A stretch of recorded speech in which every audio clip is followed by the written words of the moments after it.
जय हिंद दोस्तों। मैं अविनाश शुक्ला आपको एमपीपीएससी और पटवारी तथा सभी मध्य प्रदेश की महत्वपूर्ण परीक्षाओं के लिए करंट अफेयर्स प्रतिदिन लेकर आऊँगा। ठीक है, तो चलिए शुरू करते हैं आज के कुछ महत्वपूर्ण टॉपिक्स।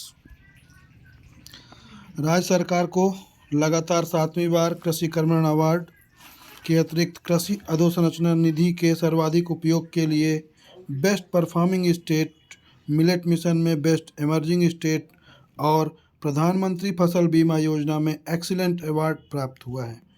मैं प्रतिदिन आपको जो भी महत्वपूर्ण खबरें रहेंगी वो लेकर आऊँगा।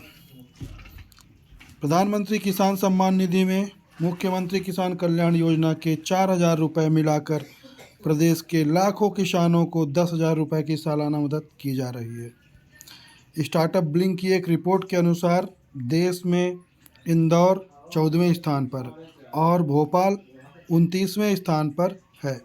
मध्य प्रदेश के 2500 से अधिक स्टार्टअप भारत सरकार के उद्योग और आंतरिक व्यापार संवर्धन विभाग में पंजीकृत हैं। इनमें से 1100 से अधिक स्टार्टअप महिला उद्यमियों द्वारा चलाए जा रहे हैं। इसके अलावा प्रदेश में 45 से अधिक इनक्यूबेटर्स प्रारंभिक चरण के स्टार्टअप को विकसित करने के लिए कार्यरत हैं। ये बहुत ही महत्वपूर्ण प्रश्न है, जो इसकी आने की संभावना बहुत ज़्यादा है कि केंद्र सरकार का कपड़ा परिधान मंत्रालय का इनक्यूबेशन सेंटर कहाँ पर है, तो इसका जवाब होगा ग्वालियर में है। ठीक है, आगे चलते हैं। इंदौर में 11 व 12 जनवरी 2023 को होने वाले इन्वेस्टर समिट या invest Madhya Pradesh global investor summit 2023 के दौरान एमपी स्टार्टअप इकोसिस्टम पर विशेष सत्र का आयोजन किया जाएगा, जिसमें सरकार की नीतियों और योजनाओं की विस्तृत जानकारी दी जाएगी। तो आपसे प्रश्न पूछा जाएगा कि ग्लोबल इन्वेस्टर समिट 2023 कहाँ आयोजित किया गया था, तो कहाँ आयोजित किया गया था? इंदौर में आयोजित किया गया था। साथ ही इसमें यह भी पूछा जाएगा कि इसका मुख्य विषय क्या था।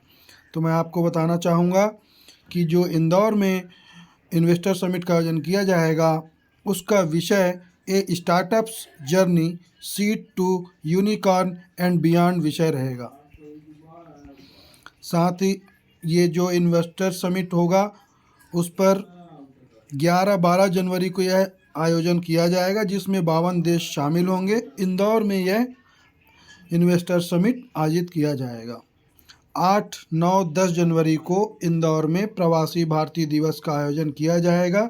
80 से अधिक देशों के प्रवासी भारतीय दिवस में शामिल होंगे। 11 और 12 जनवरी को इन्वेस्टर समिट में 52 देश शामिल होंगे, जो कि इंदौर में ही आयोजित किया जाएगा। साथ ही एक बहुत ही महत्वपूर्ण दिवस हम आज याद करने जा रहे हैं। 10 दिसंबर को हम विश्व मानवाधिकार दिवस मनाते हैं, जिसका मुख्य विषय क्या था? Dignity, freedom and justice for all. Madhya Pradesh में अभी हाल ही में हमने देखा था, बिरसा मुंडा जयंती के दिन पेशा अधिनियम लागू किया गया था। मध्य प्रदेश में पेशा, जिसका पूरा फुल फॉर्म है पंचायत उपबंध अनुसूचित क्षेत्रों पर विस्तार, कब से लागू हुआ है? 15 नवंबर 2022 से लागू किया गया है। आपसे प्रश्न तिथि के सहित पूछा जाएगा कि यह जो है कब से लागू किया गया है। मध्य प्रदेश में 15 नवंबर 2022 से लागू किया गया है। इसे आपको याद रखना पड़ेगा। आपसे यह भी प्रश्न पूछा जाएगा कि मध्य प्रदेश ऐसा करने वाला किस नंबर का स्टेट है, तो आपको बताना पड़ेगा कि यह 7वें नंबर का स्टेट है।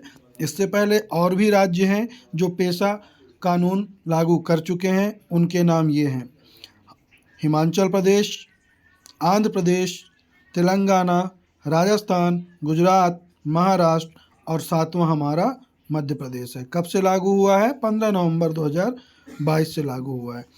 पेशा अधिनियम बनाने का उद्देश्य क्या था दोस्तों? भारतीय संविधान के 73वें संशोधन में देश में त्रिस्तरीय पंचायती राज व्यवस्था लागू की गई थी। हम सबको पता है कि 1992 में 73वां और 74वां संविधान संशोधन आया था, लेकिन यह महसूस किया गया कि इसके प्रावधानों में अनुसूचित क्षेत्रों, विशेषकर जनजातीय आदिवासी क्षेत्रों की आवश्यकताओं का ध्यान नहीं रखा गया है। इस कमी को पूरा करने के लिए आदिवासी क्षेत्रों में विशिष्ट पंचायत व्यवस्था लागू करने के लिए पंचायत उपबंध अनुसूचित क्षेत्रों पर विस्तार अधिनियम 1996 यह पेशा बनाया गया है। इस अधिनियम को 24 दिसंबर 1996 को राष्ट्रपति द्वारा अनुमोदित किया गया था। ठीक है। पेशा एक्ट ने ग्राम सभा को यह अधिकार भी दिया है कि वह आंगनवाड़ी, स्कूल, आश्रम, छात्रावास का निरीक्षण करें और इनके काम ठीक से संचालित कराएं। पेशा अधिनियम में आपसे पंच जब पूछा जाएगा तो जल, जंगल, जमीन, श्रमिक, परंपराएं एवं संस्कृति से ये पेशा नियमों का पंचामृत है। ठीक है दोस्तों, तो प्रतिदिन हम आपको करंट अफेयर्स के बारे में प्रतिदिन के हिसाब से कराएंगे, जो कि आपके आगामी परीक्षाओं के लिए बहुत ही महत्वपूर्ण होगा। और सबसे लास्ट में आपके लिए हम कुछ प्रश्न जो कि आपको रुचिकर लगेगा पूछेंगे, जिससे आपके ज्ञान में वर्धन होगा। ठीक है, तो आज का प्रश्न है कि मध्य प्रदेश में कितने प्रतिशत अनुसूचित जनजाति और अनुसूचित जाति निवासरत हैं? ये हमको कमेंट करके बताना है आपको। जय हिंद, जय भारत।